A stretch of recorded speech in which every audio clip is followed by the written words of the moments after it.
Meskipun tadi sebagian besar semacam santai, menikmati dan hiburan, ternyata ya pengaruhnya media besar. Ada pengaruh kognitif, ada pengaruh afektif, ada pengaruh behavioral. Apa yang kamu dengarkan, apa yang kamu lihat, apa yang kamu ikuti dari media sosialmu, pelan-pelan akan membentuk dirimu. Baik secara kognitif, afektif, maupun behavioral. Ya seperti kemarin loh, misalnya kalian terbiasa mendengarkan yang horor-horor misalnya. Oh, itu kan membentuk dirimu, mindsetmu. Jadi nanti jalan-jalan di mana gelap sedikit, wah rasanya kok merinding ya Pak. Nah, itu behaviormu terbentuk dari apa yang kamu ikuti, kamu dengar. Terbiasa mengikuti perdebatan politik, oh nanti ada apa-apa diarahkan ke politik. Ada orang ngangkat jari, dilihat ini jarinya 1 apa 2, itu jarinya itu. Nah, itu pikiranmu ke politik terus. Nah, jadi jangan dikira meskipun hanya santai-santai untuk menghabiskan waktu saja tidak berpengaruh padamu. Pasti ada pengaruhnya. Itu makanya ya kamu juga harus mulai ngukur, mulai hati-hati. Ada efek kognitif. Efek kognitif itu ya sifatnya informatif saja. Informasi apa yang kamu inputkan dalam kepalamu dari media massa, tentang apa saja, sifatnya informatif. Kemudian ada efek afektif. Afeksi itu efek rasa. Ketika kalian mendengarkan atau mengikuti, membaca, melihat media massa, yang kamu rasakan apa?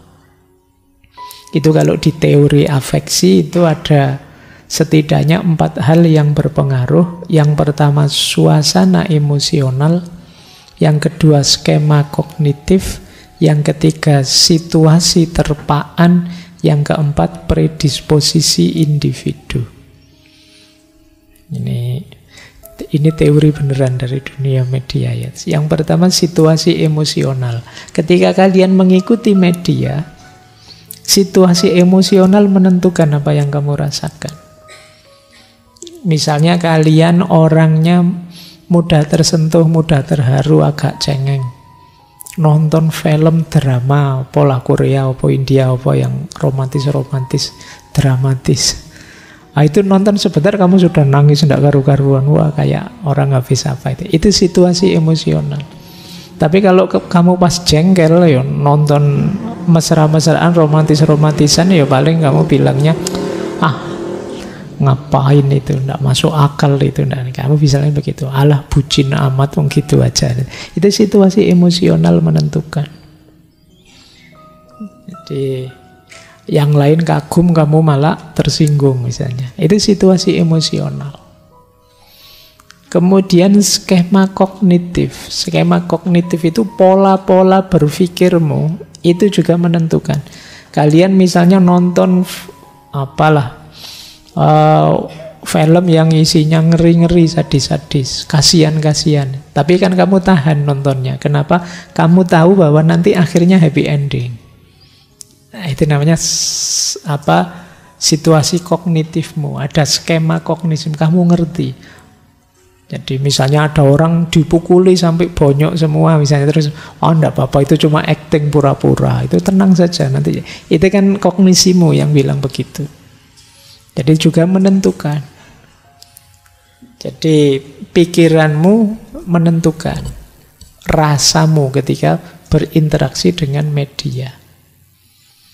Kamu sedang senang, sedang bahagia, dengan kamu sedang jengkel, sedih, banyak masalah. Terus kamu baca berita tentang pemilu misalnya. Itu coba kamu rasakan bedanya. Kamu baru dapat nilai A ujian, terus baca berita tentang pemilu, dengan kamu tidak lulus ujian terus baca berita tentang pemilu. Coba rasakan bedanya. Akan jauh berbeda. Suasana emosi. Skema kognitif itu polanya. Kalau situasi terpaan, itu kondisi sekelilingmu. Ya kayak tadi ya, misalnya kamu sedang nonton film horor, lagi asik-asiknya nonton, terus tiba-tiba ada barang jatuh di belakangmu, duar itu, wah kamu mesti kagetnya luar biasa. Kamu anggap rumahmu juga banyak hantunya. Itu namanya situasi terpaan.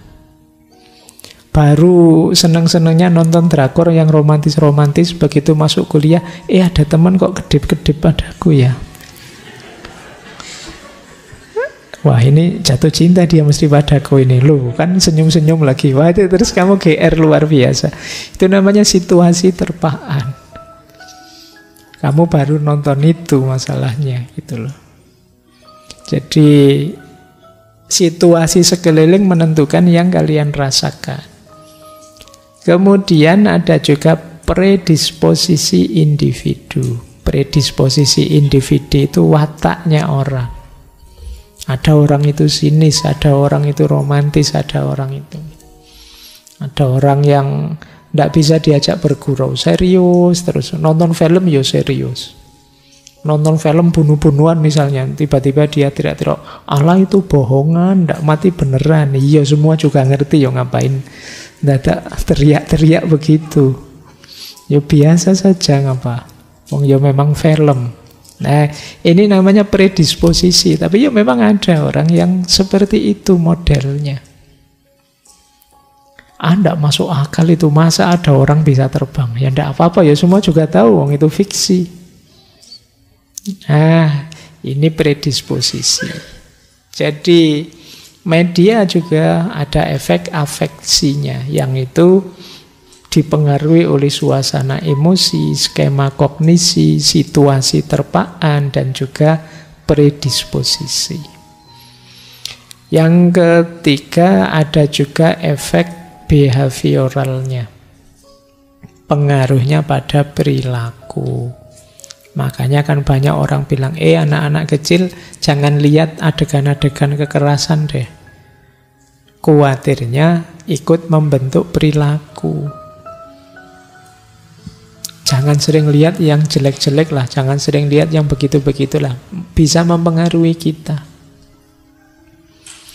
Inilah pengaruh media. Zaman saya dulu, zaman Orde Baru, bahkan pernah ada dilarang mendengarkan lagu-lagu cengeng. Karena khawatirnya nanti mempengaruhi diri jadi tidak semangat. Ya karena memang ada pengaruhnya. Meskipun saya juga tidak tahu lagu cengeng itu yang kayak gimana kategorinya. Karena mungkin cengeng bagi kamu tapi indah bagi saya, bisa saja begitu. Nah ini namanya efek behavioral. Media itu ada efeknya. Baik, kita lanjutkan. Nah, ini melanjutkan Stuart Hall tadi ya, bahwa media itu punya peran dan punya kekuatan dalam kehidupan kita. Ini sebelum ketemu dengan agama. Apa saja antara lain peran media? Ini yang disebut media function, perannya agama. Yang pertama apa? Membangun nilai. Baik buruk itu bisa kita sebarkan, kita propagandakan, kita promosikan lewat media. Mana pantas, mana tidak pantas. Itu media lebih efektif untuk mengkampanyekannya. Jadi membangun nilai. Yang kedua, meyakinkan orang. Meyakinkan audien. Itu lebih enak pakai media sudah. Kita sering sekali termakan iklan, propaganda, dan lain sebagainya lewat media. Kalau diberitahu biasa-biasa ini masuknya sulit, tapi begitu bolak-balik tampil di iklan, bahkan kita hafal kata-kata detailnya dari iklan itu. Nah ini kuatnya peran media. Yang ketiga, peran media adalah sharing same interest. Melahirkan berkumpulnya orang-orang dengan minat yang sama. Nanti melahirkan namanya budaya populer. Kadang-kadang membuat hegemoni. Hegemoni itu mendominasi. Gaya ini, gaya itu kan kadang-kadang mendominasi. Sekarang trennya apa ya? Sekarang musimnya apa ya? Nah, itu bisa melahirkan budaya-budaya populer. Apa yang ada di media. Selain peran, media juga punya power.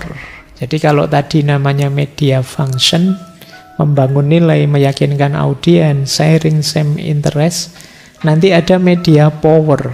Media power itu kekuatannya media. Kekuatan media apa? Mengarahkan perhatian publik.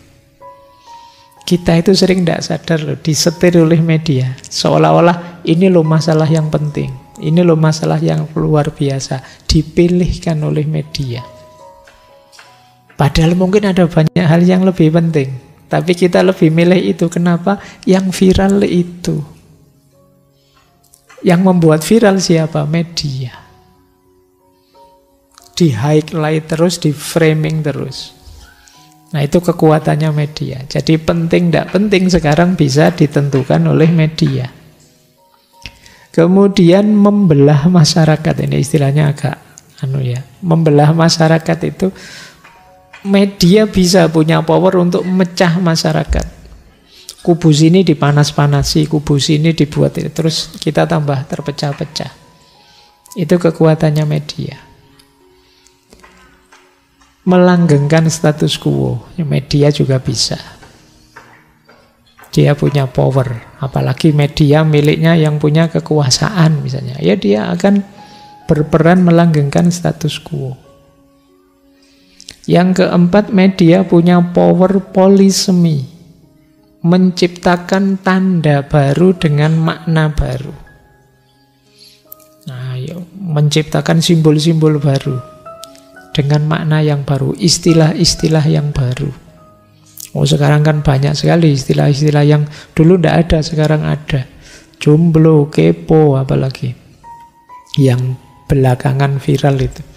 Banyak sekali. Itu yang disebut kekuatan polisemi. Yang semula artinya apa? Tapi oleh media disetir dengan makna baru, dengan arti yang baru. Saya tidak tahu gemo itu artinya apa. Sekarang viral sekali. Tak cari-cari di kamus agak sulit ini. Itu yang disebut polisemi. Dulu maknanya apa, sekarang apa. Jadi parameternya sudah gemoy dan belum gemoy itu apa? Aku ya orang ngerti. Tapi kan di mana-mana orang pakai kata-kata itu. Itu kekuatannya media. Kemudian media juga punya kuasa menciptakan framework, kerangka-kerangka untuk memahami. Oh, kalau begini pemahamannya begini. Kalau begitu pemahamannya begini. Kadang-kadang disetir, kita diarahkan. Mungkin di negara tertentu diarahkan untuk memahami bahwa konflik Palestina-Israel itu kita harus membenci Palestinanya atau Hamasnya, negara tertentu. Di negara yang lain diciptakan frame bahwa itu tetap Israelnya yang kurang ajar. Nanti di bagian lain mungkin di frame berbeda lagi.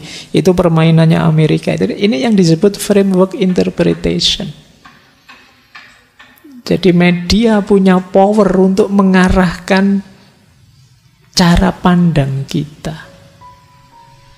Nanti kalau ada orang yang punya pendapat berbeda, tidak ditampilkan, komen di drop, diganti yang cocok-cocok saja, sehingga orang menganggap yang benar yang seperti ini.